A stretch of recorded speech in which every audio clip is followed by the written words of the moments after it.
नमस्कार. पुन्हा एकदा माझ्या यूट्यूब चॅनलमध्ये आपल्या सर्वांचे मनापासून स्वागत आहे. प्रलंबित थकीत संदर्भात अपडेट. थकीत देयके या तारखेपर्यंत निकाली निघणार.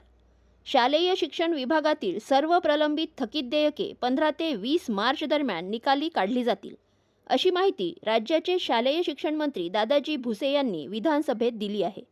लक्षवेधी सूचनेवर उत्तर देताना त्यांनी ही माहिती दिली आहे.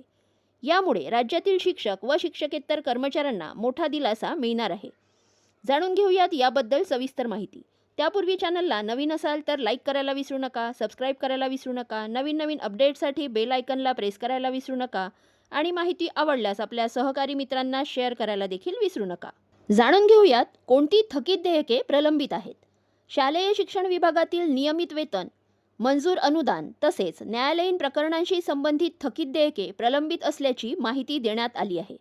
1 ते 6 वर्ष आणि 6 वर्षापेक्षा अधिक कालावधीची देयके स्वतंत्रपणे तपासली जात आहेत.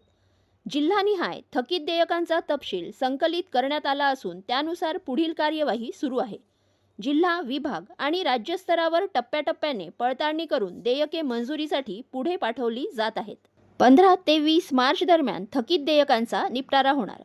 15 ते 20 मार्च दरम्यान थकीत देयकांचा निपटारा होणार असल्याने राज्यातील हजारो शिक्षक व शिक्षकेतर कर्मचाऱ्यांना दिलासा मिळण्याची शक्यता आहे. डिजिटल प्रक्रियेमुळे लवकर थकीत देयकांचा प्रश्न संपणार अशी अपेक्षा व्यक्त केली जात आहे.